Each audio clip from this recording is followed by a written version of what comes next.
when we had the altercation a little bit in the Slovenia game in the first quarter. If we were not a team, we would have fell. Freunde, herzlich willkommen zu einem neuen Video auf meinem Kanal. Ihr habt es wahrscheinlich schon im Titel gesehen. Ich hatte die große Ehre, Bundestrainer Gordon Herbert zu interviewen. Das Gespräch seht ihr in wenigen Augenblicken. Möglich gemacht haben das der DBB und Ultimate Drops, denn die beiden haben zusammen zum Gewinn der Weltmeisterschaft 2023 eine ziemlich krasse Trading Card Kollektion an den Start gebracht. Infos dazu gibt's jetzt im Gespräch mit Gordon Herbert und auch nochmal am Ende des Videos, also bleibt auf jeden Fall dran. Jetzt erstmal viel Spaß. Hey Coach, first of all, I hope this never gets old. Congratulations on being a world champion. How long after the final did it take you to realize what you guys had achieved in Manila? For me, it took at least a month. Probably till when I came back to Germany, it kind of sunk in a little bit more. Because I was in Finland, I was in Canada, I was kind of in the middle of nowhere in both countries. So when I came back to Germany, it kind of sunk in a little bit more. But actually, it probably has not sunk in completely as of yet. Okay, so when you came back, most of the players had a few days to celebrate and then they had to report back to their teams. Season was around the corner. You had a little more time, but now I guess it's right back to your daily business. We are here at your office. What work schedule are you on right now? What does a regular week look like for you right now? Oh, it just depends. I've been watching a lot of EuroLeague games, going to some games here and there. Not as many games as I would like, because the bridge is down outside of Hagen. It's tough to get out, and I'm not a fan of driving on the freeways in Germany either. I come to the office. I do some paperwork, some scheduling. We have the February window coming up. We have the Olympics, the scheduling for the games before the Olympics start, the camp, different things like that. You mentioned watching EuroLeague games. Obviously, most of the guys that won the World Cup have been playing great, especially in the NBA. Dennis is playing great for the Raptors. Mo is having a great season. Franz is on a hot streak. Daniel, now that he gets to play with the Clippers, is doing a great job. Do you think the World Cup experience had an impact on them taking another leap? You know, that's hard to say. I think that's kind of a question you kind of have to ask them. Mm-hmm. I think it was kind of a life moment for all of us. And, I think we're back into reality to a certain extent. And, the guys in the NBA, the guys in the EuroLeague have all kind of taken a big step forward, in my opinion. You obviously had a lot of faith in the team coming in, but was there a certain moment during the summer where you said to yourself, man, this team can really go all the way, we can beat everybody? I think at any time you have the team together, you have some what I call defining moments. For me, the first one was when we came to camp, everybody was in tremendous shape. Nobody got hurt. That was a prerequisite of us, that people would come in shape, and I think for me that was the first defining moment. Probably the second defining moment was when Franz Wagner got hurt against Japan in Game 1. The atmosphere wasn't really good after the game. The next day we talked about it, and guys like Isak Bonga and Niels Giffey and Justus Hollitz really stepped up. And, that showed a team. Probably the third defining moment was when we had the altercation a little bit in the Slovenia game in the first quarter. If we were not a team, we would have fell. But because of the strength of the team, because of the strength of the group, we were able to go ahead and being down by, 12 or 14 points, and win by 29. So to me, that was a huge defining moment. In the documentary, there was always a lot of talk about roles, and the players were very fond of the way you defined roles. Can you take us a little bit through that process? Like, how do you approach it, knowing you have 12 guys and you have to define a role for each one of them? How does it work? When you talk about roles, we have three things that everyone has to do. Defend their position, rebound their position, execute a half-court offense. Now becomes the specific roles. And, I write down on paper what I think they are. I discuss with the coaching staff, and then we have individual meetings with players. And I just like everybody to understand exactly what their role is. I'm not a coach who puts it in a blender and comes out. You know, I want to be pretty precise. So I talk with each person about what their role is, and then I put them in a group, a circle, and I tell the whole group what Dennis Schroeder's role is, what Mo Wagner's role is, what Johannes Folkman's role is. And so, you know, we're all on the same page. We understand that roles can change because of injuries and performance. Game 1 in Japan, the roles changed with Franz Wagner's injury, and Isak Bonga stepped up great and played tremendous. And that actually made us stronger when Franz came back. Mm-hmm. So let's go back to Manila. Let's go back to the game against the US. What were your takeaways after the exhibition game in Abu Dhabi against them? And what was your game plan going in the semifinal? I think in Abu Dhabi it was probably good we lost. But with that being said, I think we felt that we could beat them.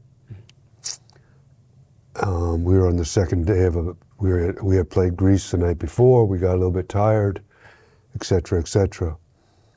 I think the biggest thing going into the game, the coaches did a great job. We came up with a game plan the day before the game, and we said, this is how we're going to beat United States. Da, da, da, da. And then we went out on the practice floor, and our job was to make the players believe this is what we need to do to beat them. It actually didn't go as to plan as possible. I thought we had to keep the game in the 80s to win. I would never thought the game would be in the hundreds when we beat United States, but yeah. So I think the biggest thing was, you know, we just had to make the players believe if we do these things, we're going to win, and the players did a great job. They exceeded those expectations. So Steve Kerr recently said that they would have won the game had they boxed out on one of the first possessions where Andy got the open look. What's your response to that? It was a big play. I mean, we were struggling a little bit to begin the game. They had a lot of momentum, and there was a loose ball, and the ball came back to Andy, and he hit the three. And that was kind of, in a game you have different momentum shifts. And we were kind of chasing the USA at that time. And that game, that shot, that play gave us some momentum for the next 3, 4, 5 minutes. So you win this game, you get the big upset, and I know from a fan perspective, it kind of felt like, okay, now we have it. Now we have to beat Serbia. How big was it mentally to get right back into focus mode and get ready for the final? I think the loss against Spain in the semifinals in Berlin in 2022 in Eurobasket really helped us go forward after this game. In 2022, we had a huge win against Greece, and we let it slip against Spain. You know, and after we beat the United States, Franz Wagner was in the press conference, and he came out and said, you know, we learned a lot from this game last year against Spain. We're not letting it slip now. You know, and that means a lot when it comes from not only one of your players, but our youngest player. You know, Franz doesn't say very much, but when he says something, it means something. And, you know, but that's how we felt too, the whole team, is we're not going to let it slip. Obviously, we enjoyed it that night, but the next morning we woke up, we were trying to get ready for Serbia. And we had we had to do a lot of work to get ready for Serbia. And, you know, we really didn't get our game plan down until the morning of the game day. Okay. You mentioned the Olympics next year. Obviously, the US already are talking about assembling the Avengers with LeBron and Steph and so on. And this might be the first time Germany is going in as maybe a medal favorite. Like, what's the goal now, being a world champion going into the Olympics? Actually, you know, I haven't talked about it, the Olympics, and I won't talk about the Olympics until 2024. Okay. Because I want the players to reflect and kind of understand what we accomplished, and kind of still kind of reflect on that moment. If I start talking about 2024, it takes the focus away what we accomplished. It puts pressure on the situation going forward. And so I don't talk about 2024 yet. I will say one thing, you know, going in, you know, the pressure cannot exceed the pleasure of the journey. And that's what we've done for 2 years, and that's what we're going to do for year 3. We're going to enjoy the situation, and we're going to come out and play hard, and we're going to play as a team. But great call. Let's keep reflecting on this great accomplishment. Last question about the World Cup. In the final moments of the final, there was this iconic moment where you were sitting down and the cameras caught you in tears and very emotional. Can you take us back? What went through your head at that moment?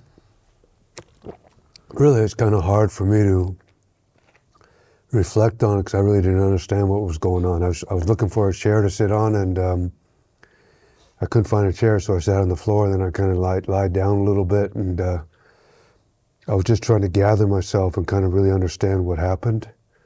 Because the World Cup goes boom, boom, boom, boom, boom, boom. Mm-hmm. You're just in a mode all the time. Then all of a sudden it's over. So it was a special moment, and I was just kind of trying to gather myself and really kind of understand what was going on. So now the big question is: are you a big collector? Anything you collect? Oh, growing up, I used to collect hockey cards. Okay, nice.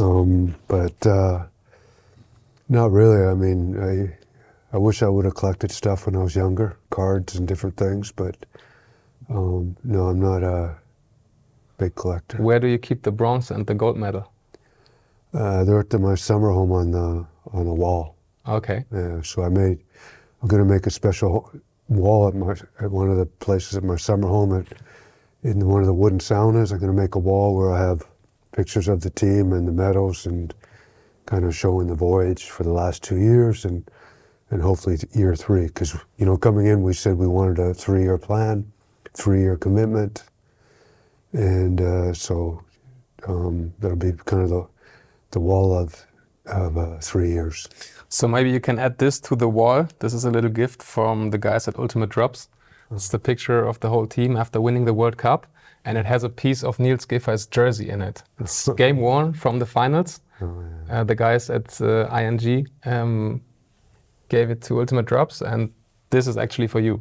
All right, thank you very much. Appreciate it. You're welcome. Einmal für euch, Leute. Ultimate Drops hat zusammen mit dem DBB eine unglaubliche Kollektion rausgehauen zum Gewinn der Weltmeisterschaft. Unter anderem mit nicen Pieces wie diesem hier. Die Memorabilias, also die Karten mit Trikotstücken und Hosenstücken, sind schon fast alle ausverkauft. Ihr könnt gerne mal auf den Link in der Beschreibung klicken. Vielleicht ist noch ein bisschen was da. Ich habe gesehen, Niels Giffey's Trikot, da gibt es noch die ein oder andere Karte.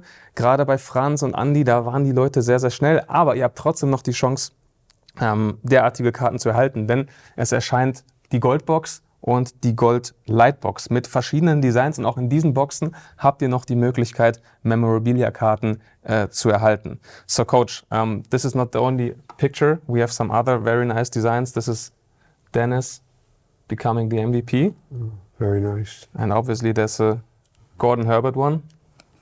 How do you like the picture? It was well done. Nice picture. They should have used the one where you sat down after the final It's pretty, as a one of one. Yeah, it's pretty nice. it's better. So this is going to go to Finland, right next to the medals? Yeah, I'll put this on I have some pictures framed already from 2022. I still have to do that from 2023, and it's just great memories of this team, the coaches, the coaching staff, the federation. Just tremendous memories, and so it's I think this will mean a lot more in 5-6 years when you reflect back on it. Coach, thank you very much. And when we talk again in 2024, I'll ask you again about the Olympics. Thank you very much. Thank you. Thank you. Thank you. Das war das Interview mit Gordon Herbert. Danke nochmal an den DBB und natürlich an Ultimate Drops. Ihr habt jetzt einige der Karten schon mal im Gespräch mit dem Bundestrainer gesehen, einige Designs gesehen. Alle Infos findet ihr jetzt nochmal in der Beschreibung. Da gibt es auch einen Link, da bekommt ihr noch mehr Infos, und da könnt ihr natürlich auch die Kollektion bzw. die Packs kaufen.